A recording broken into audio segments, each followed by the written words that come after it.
Di antara awal-awal periode Makkiyah ada surat disebut Qul ya ayyuhal kafirun. Katakan Muhammad ya ayyuhal kafirun. Karena mukhatabnya atau lawan dialeknya Nabi adalah orang-orang apa? Kafir. Mereka paham ketika dijelaskan Quran, paham. Dan sebagian mereka menjadi mukmin karena paham. Itu termasuk isi makalah yang saya utarakan di sini. Mereka tanya, ya Muhammad, siflana robbak amin dahabin amin nuhasin amin hajarin. Karena orang kafir jahiliyah itu punya tren yang namanya Tuhan itu fisik. Mereka punya Lata, punya Uzza, punya Hubal. Sehingga kalau Tuhan-Tuhan kita ini dari batu Muhammad, katanya Anda punya Tuhan yang berbeda. Lalu Tuhan Anda ini dari emas atau dari perak.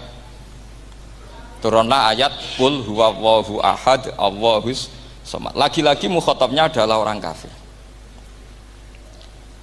Makanya ini juga akhirnya jadi ilmu madhab, ilmu tentang firqah-firqah dalam Islam,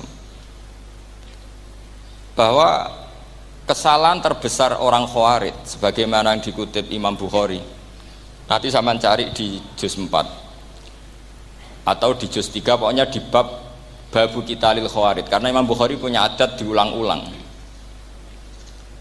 Kata Ibnu Umar yang dikutip Imam Bukhari, innahum intolaku ila ayatin nazalat fil kufar faja'aluha alal mu'minin. Orang-orang Khawarij atau kalau sekarang orang-orang radikalisme itu meneliti Quran, kemudian ketika ada kriteria manusia-manusia tertentu itu dianggap itu kenanya orang Islam, korbannya orang Islam. Padahal awal mula ayat ini turun untuk orang kafir atau kritikan pada orang kafir. Ini cilaka betul. Karena logikanya seperti yang dikatakan Imam Syafi'i, ketika Quran turun ini nggak ada orang Islam, yang ada orang kafir. Sehingga mukhatabnya adalah orang kafir.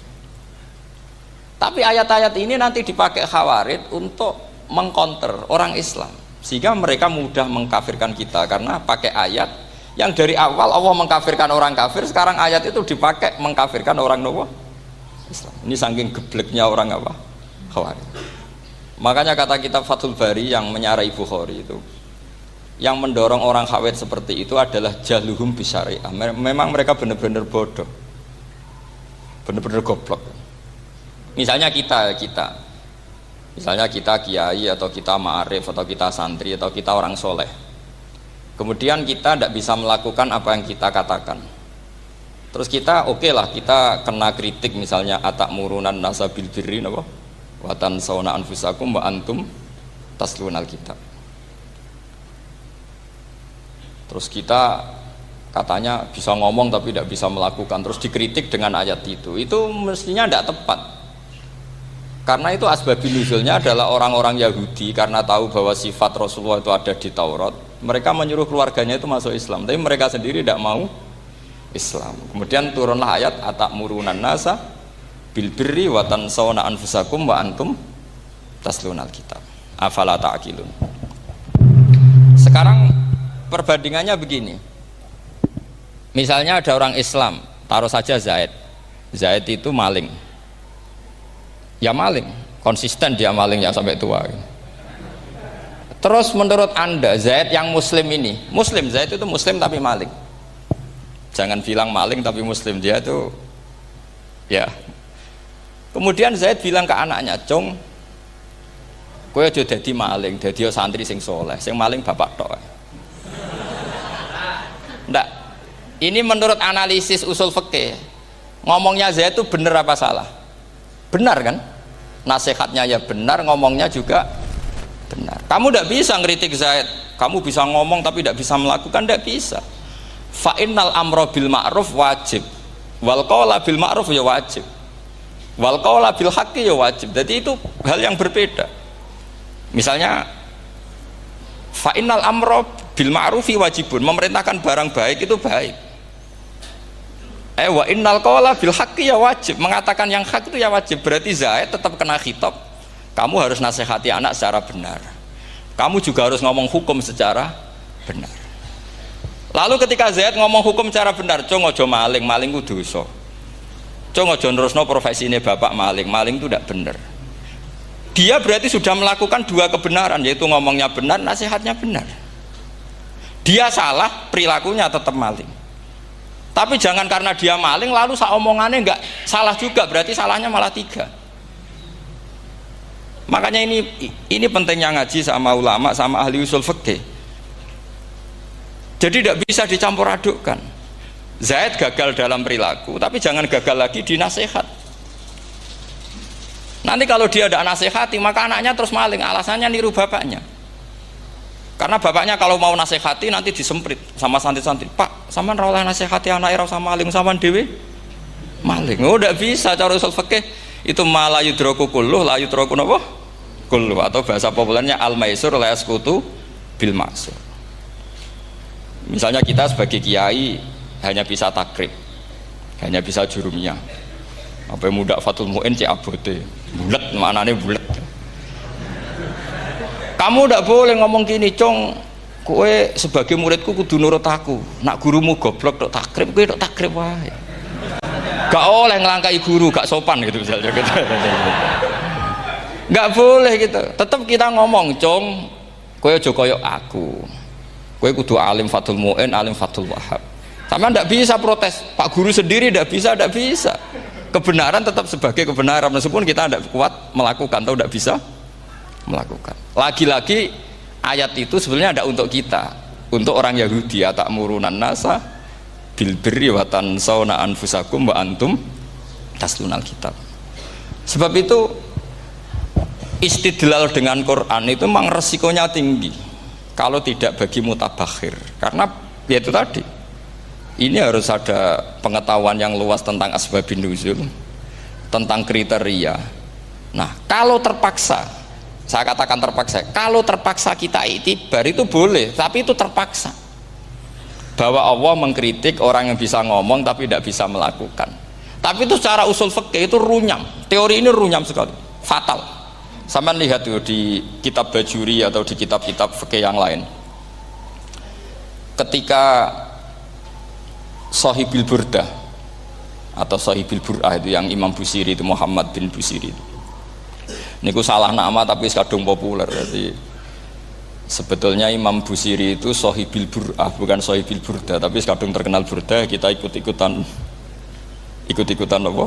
Burdah. Imam Busiri itu ngeluh, saya ini orang yang banyak kesalahan. Di antara salah saya adalah saya bisa ngomong tapi tidak bisa melakukan. Yaitu saya ngomong misalnya orang supaya tahajud, saya tidak tahajud. Saya ngomong orang supaya sholat sunat, saya tidak pernah sholat sunat. Itu sarahnya itu yang menyarai itu kan Imam Bajuri itu, yang sarah Burdah. Itu mengkritik begini. Kalau Anda ngendikan itu fi ma'radi dzammin nafsi, yaitu dalam konteks Anda mengkritik diri sendiri, oke. Tapi omongan Anda salah. Karena secara usul fikih fatal. Fatalnya begini. Misalnya saya nggak pernah tahajud. Ya mungkin itu nyata. Oke, mungkin itu nyata. Apakah kemudian saya tidak boleh mengatakan at-tahajjudu sunnatun? Apa saya diwajibkan diam hanya karena saya tidak pernah tahajud, terus saya seorang kiai yang haram mengatakan at-tahajjud sunnatun? Saya harus tetap mengatakan kalau tahajud itu sunnah. Saya kalau punya santri terus saya bilang, Cung, napas nganggur yuk tahajud itu sunat. Karena mengatakan kebaikan pasti bagian dari kebaikan itu sendiri. Makanya kata Imam Bajuri, fakaifa yakunul amru bil ma'rufi mazmuman. Bagaimana mungkin sesuatu yang jelas baik karena memerintahkan kebaikan mazmuman menjadi sesuatu yang tercela hanya karena yang mengatakan tidak melakukan. Fa innal fi'la ya amrun wal hukmu ya amrun akhar. Itu beda. Jangan karena Anda tidak minum teh karena diabetes, terus Anda kalau ada tamu tidak disuguhi teh. Karena saya sendiri tidak minum teh. Wah ya repot kalau gitu. Nah itu lagi-lagi tadi orang Khawarij salah ketika mengartikan ayat yang harusnya objek kritiknya itu orang kafir, kemudian karena Quran lama sekali dibaca orang Islam sampai orang itu lupa kalau Quran awalnya turun diantaranya adalah membenahi akidahnya orang kafir, sehingga korbannya orang Islam. Itu mirip seperti cerita kita ya. Santri-santri itu kalau punya musuh itu baca Hizib Nasor. Dulu pengarang Hizib Nasor itu musuhnya orang fasik, sehingga dihizib. Santri ora duwe musuh wong fasik, duwene kancane dhewe. Akhirnya kancane yang kena hizib. Nah ini penting saya aturkan ya, sama seperti itu. Lama sekali Quran itu hanya dibaca orang Islam dan komunitasnya Muslim, sehingga seakan-akan semua kritikan Quran itu pada orang nopo Islam.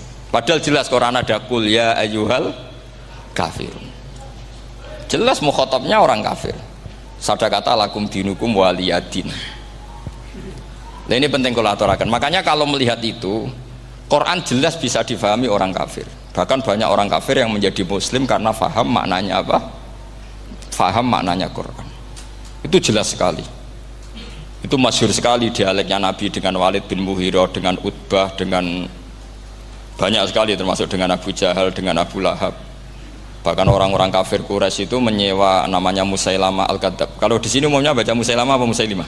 Trennya di sini pakai fathah ya. Oh, itu entah ya, nggak tahu saya yang masalah yang mana itu kan, karena memang kalau dalam ilmu riwayat itu sekali salah baca itu kasus betul, kayak Sa'id bin Musayyab atau Sa'id bin Musayyib itu ketika beliau sugeng itu kalau dipanggil Sa'id bin Musayyab itu marah besar, karena maknanya Sa'id al-Musayyab itu yang ditawan. Makanya beliau bilang sayyabatni Irak wa anal Musayyib. Orang Irak mengatakan saya ini ditawan, sebenarnya saya yang menawan mereka. Tapi al-masyhur itu dibaca Sa'id bin Musayyab, padahal dia tidak mau dipanggil Sa'id bin Musayyab, Sa'id bin Musayyab. Karena nama ini penting. Pentingnya begini, ini kata Rasulullah kalau sedang guyon, kata Nabi, mbok kamu itu sekali-kali mikir, kenapa saya ini diberi nama Allah Muhammad. Ini hadis sahih di Bukhari, ada di Kitabul Adab, banyak lah teks ini. Kenapa ya Rasulullah? Allah itu senang bingung wong kafir, kata Rasulullah. Karena Abu Jahal kalau manggil saya jadi bingung. Itu kalau orang Arab kan pasti tahu maknanya. Muhammad maknanya orang yang terpuji.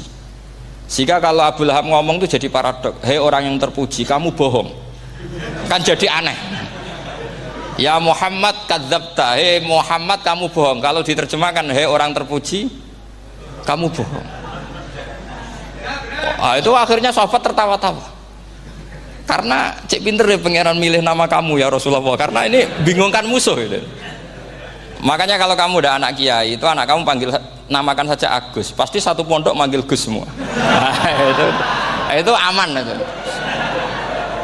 Oh itu mbok yang nggak seneng tetap panggil Gus. Karena kalau untuk Gus putra kiai kan butuh di bapak kiai, kan bapak kadung ra kiai gitu kan. Itu ada triknya, yaitu anaknya dinamain Agus.